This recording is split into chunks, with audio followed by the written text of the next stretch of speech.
चतुस्सागरपर्यन्तम् गो ब्राह्मणेभ्यः शुभम् भवतु। वासिष्ठमैत्रावरुणकौण्डिन्यत्रजार्षेज प्रपरान्वितवसिष्ठगोत्रोद्भवस्य वसिष्ठगोत्रोद्भवाय नाभागमहाराजवर्मणो नप्त्रे। चतुस्सागरपर्यन्तम् गो ब्राह्मणेभ्यः शुभम् भवतु।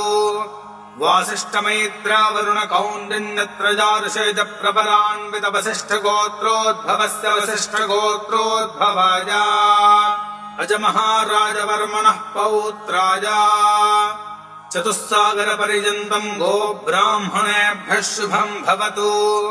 वासिष्ठमैत्रावरुणकौण्डिन्यत्रजार्षेज प्रपरान्वितवसिष्ठगोत्रोद्भवस्य वसिष्ठगोत्रोद्भवाय दशरथमहाराजवर्मणः पुत्राय।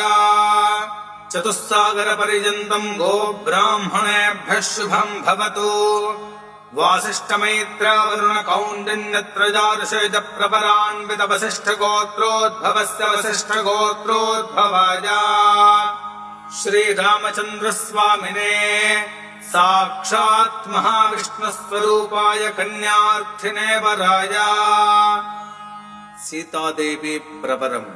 चतुस्सागरपर्यन्तम् गो ब्राह्मणेभ्यः शुभम् भवतु।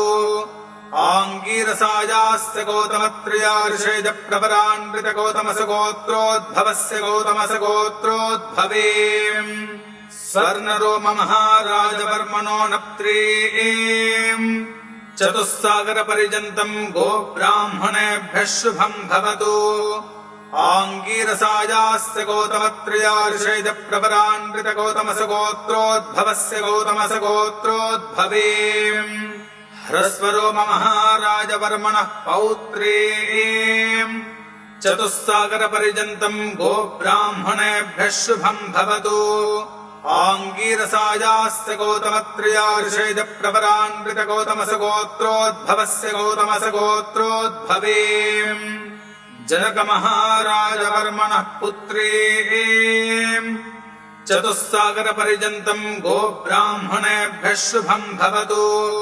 आङ्गीरसायास्य गौतमत्रयार्षेज प्रपरान्वितगौतमसगोत्रोद्भवस्य गौतमसगोत्रोद्भवे सीतादेवी नाम्नीम् साक्षात् महालक्ष्मी स्वरूपिणीम् वरार्थिनीम् कन्याम्